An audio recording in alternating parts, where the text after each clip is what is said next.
lot of discussions around this, government stating what's been happening. I have Mr. Viola Kwaga. He's the head of Open Government and Institutional Partnerships Organization, Budget Foundation. It's good to see you this afternoon. Thank you for joining the program. Delighted as always to be here, Tolu. Well, I think we should start with the fallout of the protest. For example, let's look at what happened in Kano State, where the Nigerian Communications Commission's facility was attacked, and look at what happened there, vandalized and all of that.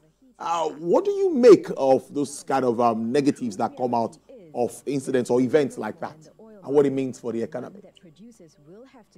Yeah, I mean, for one, there's always the thought about the extent of impact on the economy and how the protests, though well-intentioned for many quarters, will slow down economic activity. And for a country like Nigeria, in our particular phase of economic development, it will mean that businesses that are day-to-day businesses, fast-moving consumer goods, for instance, and light manufacturing, farming, well, maybe not so much farming, but light manufacturing, and also transport and logistics, would suffer adversely due to the impact of the protests. Not to talk of the vandalization, but the damage, of course, to government property is unfortunate. But surely the government would ensure a lot of its equipments and its facilities. So at least the government can take care of itself to some extent. This is not to say that the damage is good. It's just to say that compared to the private sector, that may not have adequate insurance covers, for riots and violence that, results due to protests, it's going to be very difficult for the private sector to really bounce back. It's claimed, I think it was Dr. Muda Yusuf that believes that Nigeria may have lost an upwards of 400 billion naira due to the several days of the protests. It would be interesting to know how he arrived at that figure. I mean, I think the Minister for Trade as well suggested that Nigeria may have lost as much as 500 billion naira due to the protests. Of course, it would be interesting to know how she arrived at that figure. But one thing is certain: due to the slowdown in economic activity, it will mean that there will be adverse effects, due to the protests. Hopefully, the protesters, would have begun to wind down, even though there are rumors that there's supposed to be a 1 million-person march, I think sometime today or tomorrow. But hopefully, the government and the protesters will be able to find some midpoints, to actually have talks and really end the protest. Truly, you agree with me that a lot of money is involved in this. 500 billion somewhere, 400 billion from Dr. Muda Yusuf. I know SPM professionals, Mr. Paul Alaje came up with about 350 to also 400 billion. And the ministry is already reporting 500 billion. Of course, there is an amount that we have to pay for incidents like this. And that takes me to my next question, looking at the oil and gas industry, which is very strategic. We all talk about funds and how we generate revenue from this important segment of the economy. But my question to you is, we've had this back and forth. Many believe that, yes, Dangote refinery coming on stream, that could have been the solution to all of the problems in that sector following the implementation of the PIA. But the back and forth we have now, crude oil not getting to the site, we don't have enough crude oil, we're not getting enough supply from the NNPC. This is this back and forth. What does this mean, even for investments, in your thoughts? I mean, for one, it is a very unfortunate signal that Nigeria is unable to handle its affairs in a neat, smooth, and efficient manner. The situation has become so dire that the National Assembly, through its leadership, has initiated a committee to look into the challenges, concerning the NNPC and supply contracts and the Dangote refinery. So this is a signal to the international community, which, by the way, has been withdrawing relatively significantly in terms of the extent of investment. So analysts, are of the view that Nigeria has been receiving less and less investment in our oil sector in particular.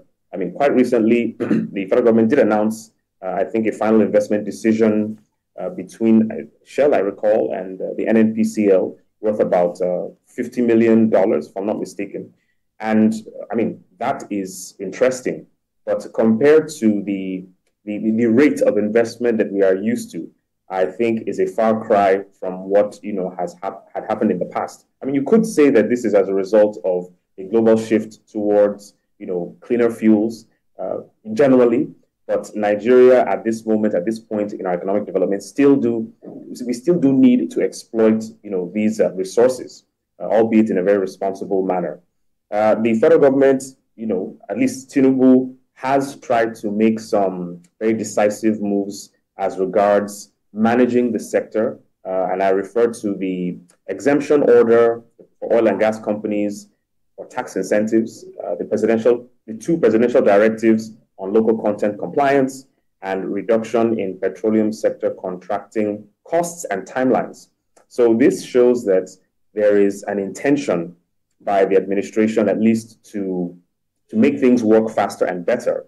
But public policy has less to do with intention and more to do with actual implementation. The management of the NNPC does need to understand that there is an entire market, globally, that is willing to buy its crude oil, willing to buy Nigeria's crude oil. And wherever that comes from, it will be paid for. But there has to be an understanding as to the priority given to domestic producers and the national interest involved. So it is not only a production decision or a production conversation, it's also a sovereignty and national economic development question. And hopefully the National Assembly will do the right thing, be diligent and be committed, and ensure that infractions, when they are uncovered, will lead to punishments and will lead to consequences for this bad behavior. It amounts to sabotaging the economy. Several people hold the view that the debacle is a reflection of a lack of consequences. We urge the president or rather we urge the National Assembly to expedite this process, ensure that everyone is made to give proper accounts and Nigerians are carried along, because the oil and gas sector generally is not as transparent as it should be, despite several moves by several organizations in the past, Extractive Industries Transparency Initiative, to really bring some transparency to the oil sector. So, by and large, Nigerians want to see results. Nigerians want to see an improvement. Nigerians want to see us going way above the 1.46 or so, which includes condensate production capacity, production outputs.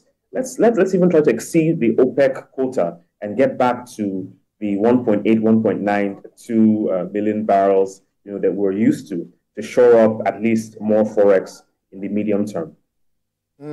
That's a big one. And there the issue of oil theft comes in, that is actually eating up that industry very badly. But let's touch on palliatives, because our conversation is getting so smooth that we are almost moving away from that. Now, specifically, we see that disconnect. The price of fuel went up, affected transportation, movement of food across the country, and there's obviously an hike.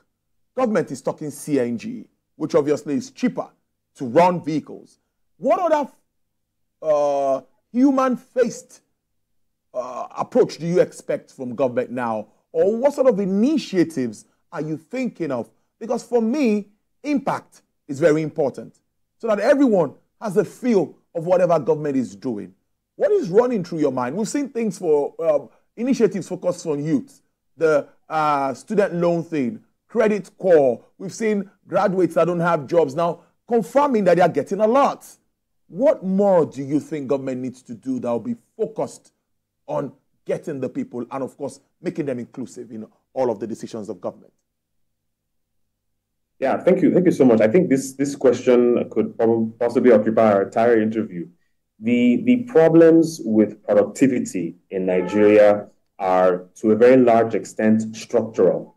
And that means that these are issues, these are features of the economy that are a result of several decisions, political and economic, taken years in the past.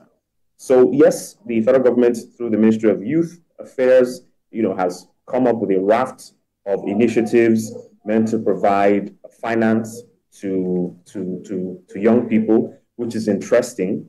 And that answers the question of economic development and managing your economy. Are you making credit available for entrepreneurs? If you think of an economy, with the four major factors: land, labor, capital, and entrepreneurship, at least the government is trying, in quotes, to answer that question. But when we look at where that leads to, what types of businesses are these young people into? Are they enough to move the needle in terms of gross domestic product? Are they enough to move income levels to higher points, than Nigeria has seen? In addition to this problem of insufficient capital, there's also the question of land management, and I think this is maybe not really addressed as much as it should. But the president does need to have conversations with the governors, because as we know, in quotes, the federal government doesn't own any land. State governors hold this land in trust on behalf of their states.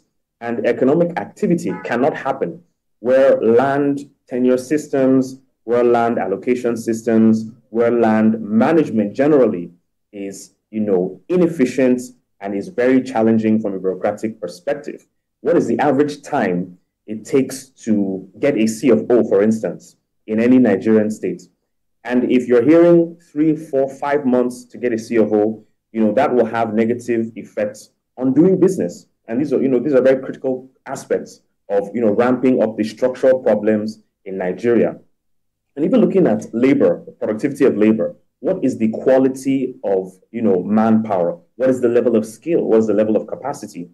So state governors, we really need to shine the light on state governors this time for this land, at least for the land question, and even for the productivity question, because productivity entails not just human skill, but also technological capacity. And how are entrepreneurs being, how is this technological capacity being developed, whether it be in agriculture, whether it be in light manufacturing, whether it be in heavy manufacturing, which Nigeria does not see enough of? What is the arrangements for the acquisition of equipment, high-level heavy-duty equipment, that can provide, or heavy-duty equipment that can provide a strong manufacturing base for the country that will really show an improvement in GDP numbers. So it's more than just providing funds for the youth. There are fundamental questions that need to be asked about the nature of economic activity, about the quality of skill, about the role of technology and access to that technology, about the nature and quality of the logistical arrangement in the country. You have hundreds and thousands of kilometers of roads, many of which are in states and in local governments. And how well are states attacking the problem of ensuring that there are high quality paved roads in their states, which will enhance agriculture, which will enhance trade and enhance logistics. So it's really more than just providing funds. I see that as a very simplistic approach to the problem. These are still, like I said, structural problems, even from a political perspective, because the pressure that needs to go to governors really is not there. The state houses of assembly that should act as oversight mechanisms, on the activities of the state executives is really missing from Nigeria's political discourse, because we have, challenges in the relationship between state houses of assembly and governors. In some respects, some people have claimed that their relationship is not a check and balance relationship, but the legislatures are merely extensions of the state governors. And that type of politics cannot create the prosperity that Nigeria needs to see. So in summary, I will say that, the Joint Planning Board needs to have very, very rigorous conversations where state governors and the president, commit to a joint plan, to address these structural problems in Nigeria. Viola Kwaga, Head Open Government and Institutional Partnership Organization Budget Foundation. Thank you so much for being on the program this afternoon. We really appreciate this. We don't take it for granted. Thank you. Thank you for having me, Tulu.